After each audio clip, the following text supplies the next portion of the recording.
Всем доброго дня. Продолжу с вами сегодня серию бесед «Измена».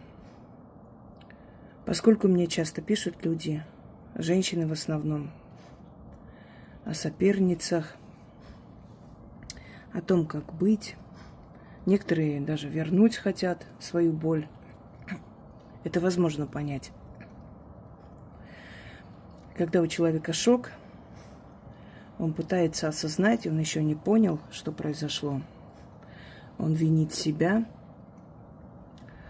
и хочет вернуть и исправить, и чтобы больше такого не было. Он хочет излечить свою боль таким образом. Это слабость. Но на это идут даже очень сильные женщины, чтобы вы понимали. Они пытаются показать свою боль статусами, разговорами.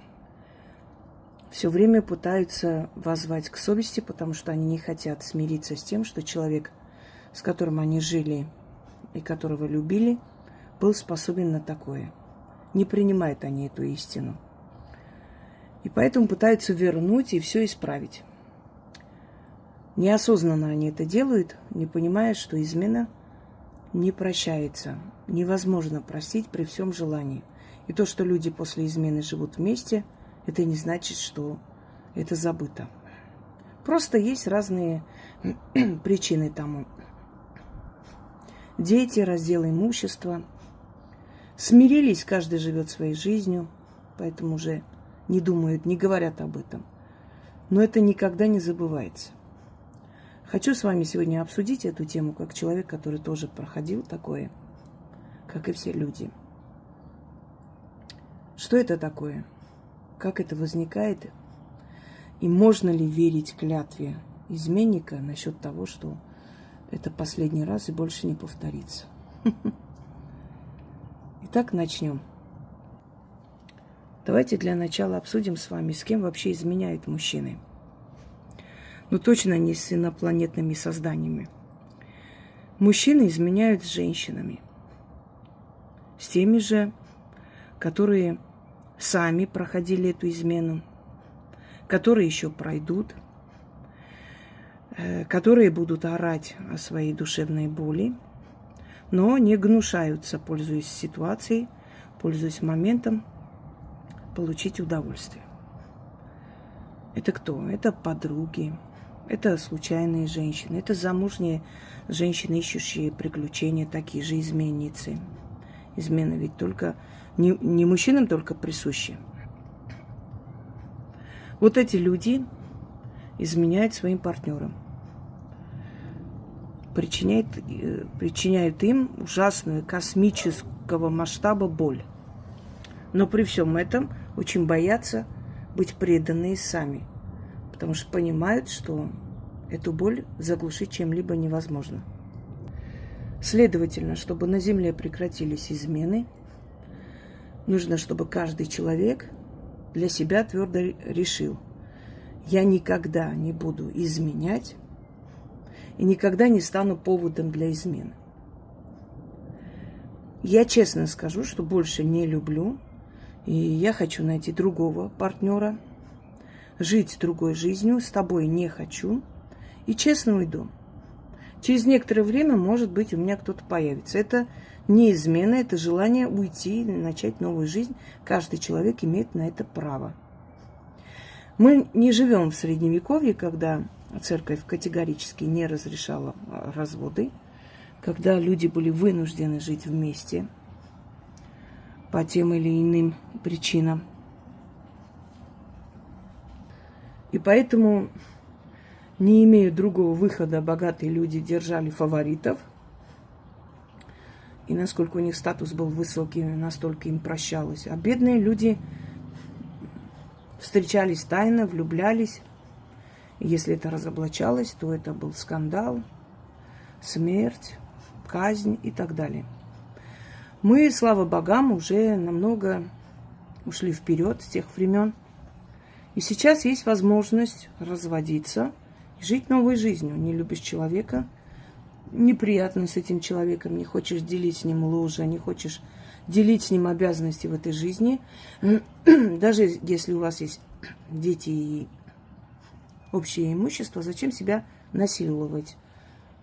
Ушел, развелся и живи новой жизнью. Это честно, это достойно. Согласны? Но все ли готовы отказаться от своего комфорта ради того, чтобы честно жить? Если мужчина не уходит после измен, это не означает, что он внезапно осознал, понял, что ему стыдно, неудобно. Вы можете его оправдывать сколько угодно.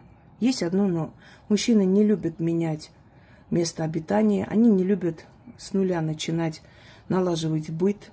У них все нормально, дети есть, жена покорная, послушная, или любящая, или не очень покорная, но, по крайней мере, человек хороший, настоящий тыл. Запасной вариант, если хотите, запасной аэродром, где можно прийти, поспать, отдохнуть, набраться сил и пойти дальше искать себе приключения.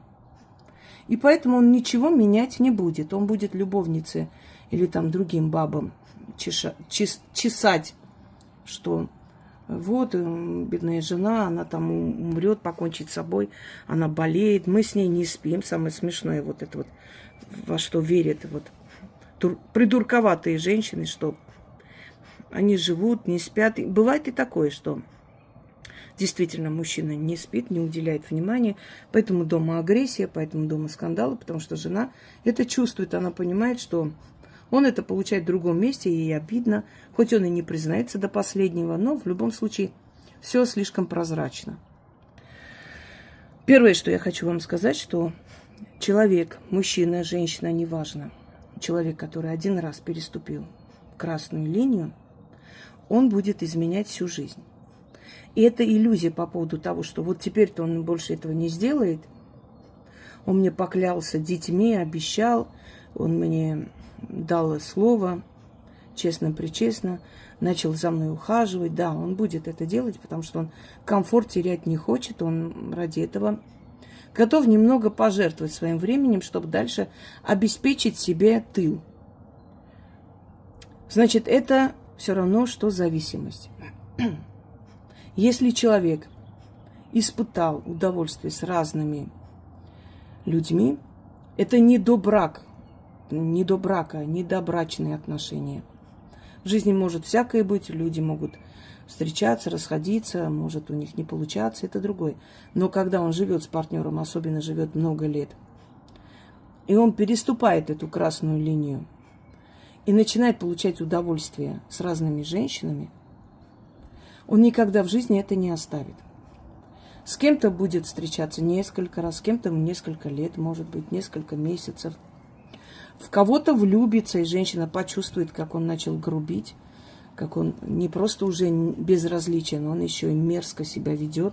Он ее принижает, унижает, высмеивает, оскорбляет, потому что в нем играет вот это ретевое, гормоны, тестостерон. Он начинает ненавидеть жену за то, что она такая заботливая, что она все делает, что она взяла на себя все заботы за семью. И он ненавидит ее за то, что он вынужден, его привязали этим уютом и комфортом, он вынужден с ней жить, потому что понимает, что от любовницы этого всего он не добьется. Но он ее ненавидит, потому что в мыслях думает, вот если бы эти все условия и возможности были бы у нее, и я бы жил с ней, а не вынужденно тебя терпел, потому что мне так удобно. Я вынужден жить с тобой, а люблю другую. Он не винит себя в том, что я такой ублюдок. Мне нужно было бы уйти, оставить эту женщину в покое. Пусть она свою жизнь построит, надо быть честным. Надо мне самому все делать, все, что она делает, и тащить всю семью на себе.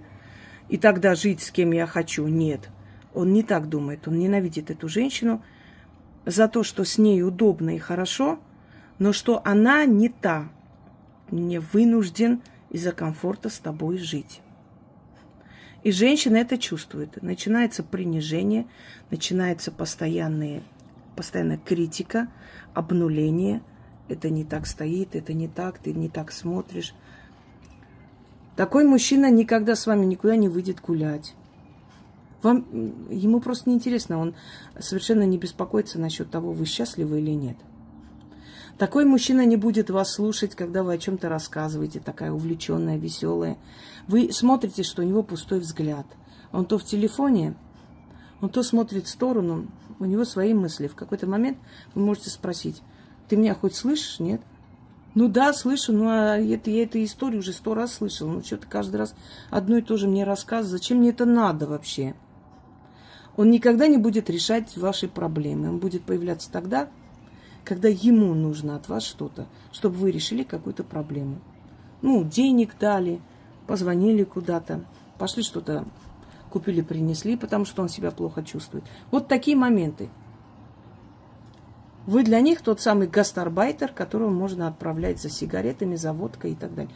Больше он вас никак не рассматривает. Но он от вас не уходит, и вы не гордитесь этим, что как-никак муж, да, с этими шалавами он там где-то развлекается, но зато он со мной живет. Он с тобой живет не потому, что он тебя любит, а потому что он еще не нашел такую же дуру, другую, чтобы заменить тебя на нее. Вот и все. Вот и весь сказ. Если ты согласна, понимая эту истину, делать вид, что ты ничего не понимаешь, и жить дальше, но это твой выбор. Итак, мужчина, который изменяет, или женщина, неважно, человек, который изменяет, никогда не перестанет изменять. Это его стиль жизни. Почему изменники иногда признаются? Потому что они великие манипуляторы. Их совесть не мучает совсем. Может, первый раз им не очень хорошо, как-то стыдно смотреть тебе в глаза, мерзко как-то вот. Но это очень быстро проходит. В следующие разы это становится частью их жизни, и они думают, почему бы нет. Они слишком себя любят, чтобы запретить себе получать удовольствие. Чтобы как-то ущемить себя. Когда мы любим человека, когда мы создаем семью, мы понимаем, что нам придется многим жертвовать, что у нас не будет привычной жизни, как мы привыкли, что мы должны учитывать желания друг друга. Изменники ставят человека перед фактом. Я уезжаю, мне надо поехать на пару дней. Как же, мы же договаривались, но у меня же там день рождения, я же хотела праздновать. Ну, потом сделаем, что это прям вот так важно. У меня важные дела. Мне надо по работе, по делам, к другу, как хотите. Он вечно будет где-то, вот такой некий неуловимый Джо. Телефон вечно недоступен, вечно какие-то сомнительные гудки, вечно где-то я скоро буду и будет через час, два, три. Самое отвратительное, что женщина ради такого мужчины худеет, приводит себя в порядок, красит волосы, ухаживает за собой, пытается его привлечь.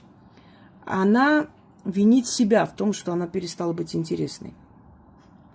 Винит себя и пытается всячески как-то понравиться. И как бы она ни старалась, какие бы духи ни покупала, какое бы там белье не купила дорогое, как бы она не обнимала его, не пыталась куда-то вытащить, где-то поехать погулять, какую-то романтическую обстановку. Это не помогает, он абсолютно на это не реагирует, потому что он не с вами уже давно, а может и никогда не был. Ему совершенно наплевать на то, насколько вам это нужно. Вот он спокойно это обнулит, он найдет повод поссориться, уйти из дома, они часто находят, и это начинается особенно вечером, когда у них вот это желание поднимается выше крыши, им очень надо сейчас. У них же это допинг, это же в голове осталась вот эта вот зависимость, это чувство, когда им было хорошо, и какое время. И вот это вот инстинкт собаки Павлова, как только время подходит, он начинает метаться по дому, как лев в клетке, орать на всех, со всеми скандалить. Ему нужен повод, чтобы выскочить и уйти. И он это делает. Он ушел, он получает свое удовольствие, приходит добрый, ну не обижайся, может какие там цветы тебе принести. Бедный несчастный кинуть тебе в рожу. Ну, на тебе цветы, видишь, я вот как-то так. А может, цветы, которые ей подарил, просто она сказала, муж-то дома, я не могу забрать. И он взял тебе, принес и отдал, и все.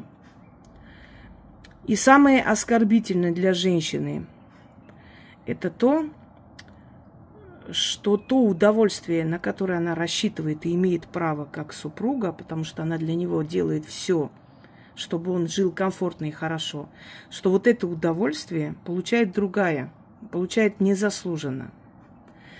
Невозможно простить измену, потому что вы этого человека знаете. Если бы вы с ним 2 дня встречались, потом он куда-то пошел, вам было бы вообще плевать. Но когда вас связывает с этим человеком долгая жизненная дорога, когда вы его тело знаете, изучили наизусть, когда вы его узнаете по запаху из миллионов людей, вы понимаете, что вот это тело, этот запах чувствовал другой человек. И вы понимаете, как он ведет себя в постели, и вы представляете, как он там это делал.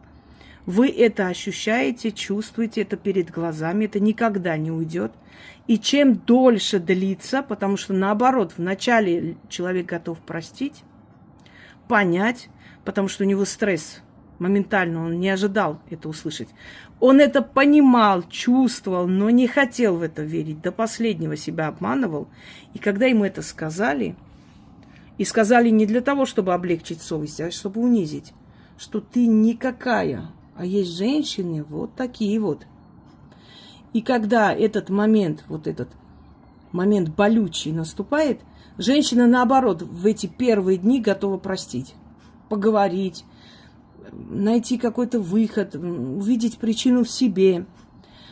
Чем дольше длится, тем больнее это становится. Тем тяжелее это забыть, прощать и принять. Самое страшное, что люди, которые изменяют, они такие манипуляторы, что они повернут это таким образом, что ты сам будешь чувствовать себя виноватым. Они это сказали и ждут твоей реакции.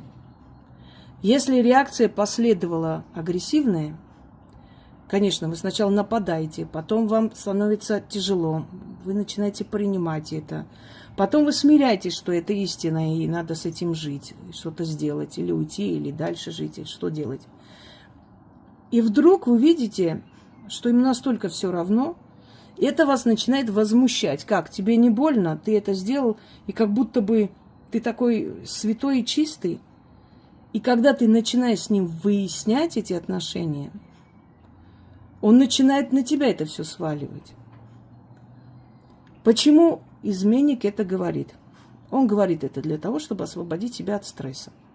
От стресса разоблачения. Не потому, что он переживает, или ему стыдно, или у него есть совесть, или он перед вами чувствует вины у него. Нет. Он не хочет жить в этом стрессе. Чтобы постоянно ему приходится скрывать как бы. И в конце концов ему настолько хорошо, он хочет этим с вами поделиться, что ты знаешь, мне хорошо вообще без тебя. И он это говорит беспощадно, понимая, что в вашей жизни ничего не изменится, все будет как было раньше, но при всем этом ты еще и знаешь правду, которую не хотела знать, не хотела замечать. И в итоге все перевернется так, что виноватой будешь ты. Тебе скажут, что ты неприятная, что посмотри на себя, ты располнела, ты со мной не общаешься. Но в то же самое время каждый раз ваше желание общаться с этим человеком, когда его ждали откуда-то, что он должен приехать, и вы очень хотели провести с ним ночь, поговорить, все это подготовили, детей отправили к бабушке. Все это было сделано, но с его стороны не было никакой инициативы. Вы это делали, но вас убеждают в том, что «а как ты хотела?» С тобой нет общения, с тобой нет ничего, никаких интересов. Ты неинтересная, ты скучная, ты все время работаешь, при этом не понимая, что именно благодаря этой работе, например, ваша семья не нуждается. Но тебе говорят, ты все время работаешь, ты все время в своих работах, а я мужчина, мне это надо. Значит, запомните одну вещь. Во-первых, то, что вам изменили, вашей вины в этом нет, вы должны это четко понимать и никогда не надевать на себя вот это чувство вины, которое они вам кидают. Изменник сам виноват, что он неверный. Потому что у него всегда есть выход. Если ты неинтересна, скучна, и, как он объясняет, с тобой вообще не о чем говорить, и неинтересный ты человек, и ему некуда было деваться, Есть один вариант. Он мог тебе это сказать честно и уйти. Уйти жить отдельно, развестись. Пусть не уйти к какой-то определенной женщине, но, по крайней мере, это оскорбительное, обнуляющее отношение ты бы не видела каждый день, тебе бы не было больно. Все, ушел человек, сказал: извини, я тебя очень уважаю, спасибо тебе за все, у нас было общее прошлое, но я ухожу. И тогда тебе не больно, да, вы же не жили вместе, он тебе не изменял. Он жил своей жизнью, все. Но он не уходит, потому что ему удобно с тобой жить. Как там Шариков, ну да, такой я дурак, уходить отсюда. Он не уходит, потому что ему там вольготно. Но при всем этом он живет своей жизнью. Он проживает свою жизнь, пока ты мучаешься в сомнениях, терзаешь себя, что я виновата, я что-то не так делаю. Этот человек живет полноценную жизнь. Ему нужно общение, он общается с друзьями, он едет с ними, тусует. Он едет с ними на рыбалку, он едет с ними там гуляет. Он общается с друзьями своими. Он общение получает. Ему нужен секс, он получает разнообразный секс с разными женщинами и чувствует себя замечательно. Это ты ничего не получаешь, кроме обиды, кроме чувства ненужности, кроме чувства униженности. Ты. А у него полноценная жизнь, он никак не страдает. Поэтому, если вам кажется, что тот, который признался в измене, или вы поймали, бывает, что прям вот поймаешь на ней, а он скажет: ты не так поняла, как всегда. Даже если это все раскрылось каким-то образом, никогда не думайте, что ему от этого плохо. Абсолютно. Он переживет и этот скандал, и этот разговор, и будет жить дальше. А если увидит, что ты не прощаешь, в любом случае, перейдет на атаку, начнет тебя унижать, начнет скидывать на тебя эту вину. Это ты виновата. Или ты виновата. Женщины тоже изменяют. Измена не бывает спонтанной. Я был выпивший, так получилось. Можно понять и не считать изменой, но считать гадостью вызов проституток. Женщин по вызову куда-то вызвали с мужиками в каких-то саунах, банях, потому что это их работа. Они к ним ничего не чувствуют, и эти тоже к ним ничего не чувствуют. Это чисто животный инстинкт. Это просто похоть. Скотский похоть. Но это не имеет продолжения. Там нету моральной измены, там нету чувств соединения. Но когда изменяют с женщиной, за которой ухаживают, цветы дарят, возят в гостиницу. Ведь эту гостиницу мог он снять для тебя, правда? Если у вас дома дети, и он говорит о том, что вот дети, и ты вот... Это нормальная реакция человека, когда дома дети, он не может расслабиться. Это нормально. Это говорит о том, что у вас высокая мораль, что вы человек интеллектуальный, понимающий, что вы не похотливая сучка, а вы нормальная женщина, которая не может заниматься любовью, когда дети там играются в другой комнате. Это понятно. Но мужчина приводит аргумент в свою пользу, что вот ты не хотела, потому что говорила, что дети. Но ведь ты же эту женщину замужнюю, которую обхаживал, который дарил цветы, сел, поехал с ней, значит, в ресторан ее водил и так далее. Ты же нашел выход ее из ее семьи забрать. Ты же не в семье занимался любовью. Ты же снял гостиницу. Что тебе мешало то же самое сделать для своей жены? Если ты так хотела эту женщину, свою жену хотела, и не было выхода дома, там бабушки, дедушки, дети, или просто неудобно, ты берешь, снимаешь эту же гостиницу, приглашаешь ее в ресторан, даришь цветы, на вполне законном основании ты с ней проводишь ночь и возвращаетесь. Ведь можно это сделать? Видите, это не случайная связь и не случайный момент. Вот так подвернулся, вот и меня там что-то накрыло, ну извини, я просто не подумал, мне как, мы же мужики такие все дураки, ну вот у нас же вот это, думаем, ниже пояса и так далее. По-всякому. Преуменьшить свою вину и раздуть из мухи слона, когда дело касается вас, что вы не уделяете внимания. Но он это сделал продуманно, он с ней познакомился, он с ней, значит, он назначил ей свидание, он поехал, Он подарил цветы, он обхаживал ее, некоторое время встречались, спали, ну, потом разошлись, могут еще раз встретиться, может быть. Потом с другой. То есть это не были случайные связи, это выбор осознанный, это сравнение. Тебя сравнили с другой, и ты явно проиграла в этом сравнении. Потому что, сравнив тебя с другой, повезли в гостиницу не тебя, а ее. Прими этот факт и не обманывай себя. Это первое. Второй момент.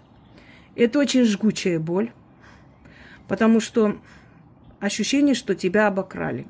То, что положено тебе по закону, по морали, и то, что ты заслужила, то есть внимание, любовь своего мужа, получила та, которая это не заслуживает, которая для этого ничего не сделала. Потому что ты была рядом с этим человеком, когда он умирал. Ты была с ним, когда он полнел, когда он худел, когда он болел, когда у него были какие-то проблемы, когда у него были проблемы с законом и прочее, прочее. Все это решилось с тобой, ты была с ним рядом. Но праздновать это все он пошел с другой. Потому что ты решила все проблемы. И теперь ты неинтересна. Тебя даже не обхаживали. Ты сама пришла и решила, потому что ты считаешь, что раз уж мы вместе, то и трудности, как там и в горе, и в радости, должны быть вместе. Ты свою часть договора брачного выполняешь. Ты дала клятву быть с ним рядом. Ты с ним рядом находишься. А он нет. Еще такой момент. Можно ли простить, если он с тобой тоже нежен, он тебе все дает, он тебя любит, он тебя обожает, ты даже не замечаешь эти измены, настолько он хороший муж. И вот в этом случае-то ладно, ну, он же столько всего мне делает, но иногда можно послабление. Дело в том, что таких мужей, которые обхаживают, любят свою жену и все делают в семье, потом идут изменяют, просто нет. Если мужчина обхаживает, любит свою жену, у него нет интереса пойти найти другую. Вот в чем проблема. Поэтому все женщины, которые считают или утешают себя тем, что ну нам-то он все делает, ну где-то там, ну вот, ну ладно уж, мужики, они такие примитивные создания, хрен с ним, пусть там сколько угодно. Как говорила тетка моей мамы, пусть только гуляет, доколе уши не вылезут. Я не знаю, чем связаны уши в этом вопросе, но она всегда, да пусть гуляет, доколе уши не вылезут. Так вот, доколе уши не вылезут гуляющие мужчины, они абсолютно не уделяют внимания женщине. У мужчины не остается силы, энергии, времени и желания отдавать еще кому-нибудь. Понимаете? И вот приходит человек домой. Давай посмотрим с тобой фильм. Мне сейчас неохота, я плохо себя чувствую. Давай поедем куда-нибудь. Отстань, нашла время. Ты видишь, я плохо себя чувствую. Ну ладно, спи. Проходит день. А давай вот выйдем, прогуляемся, посмотрим. Нет, я не хочу, мне сегодня надо поехать, там техосмотр машины, там что-то сломалось, прям долгий вопрос, наверное, часа 2 пока сделают. Поехал. Вернулся, радостный, веселый. А давай с тобой куда-нибудь сходим. Не хочу, я хочу отдохнуть. Устал я там, эти мужики достали меня своими разговорами. А давай детей отвезем куда-нибудь, сами отдохнем. А давай с детьми пойдем на берег реки, посмотрим закат. И дети порадуются. Не, вы сходите, я не хочу. Почему? Потому что ему это неинтересно. Он получил такое колоссальное удовольствие. Ему так хорошо, он расслабился, кайф. Поспал, отдохнул, поцеловал ее. Пошли, сели в кафе, поели, поговорили, посмеялись и вернулись домой. Зачем ты интересна? Постылая старая баба, которая вечно дергает его туда-сюда.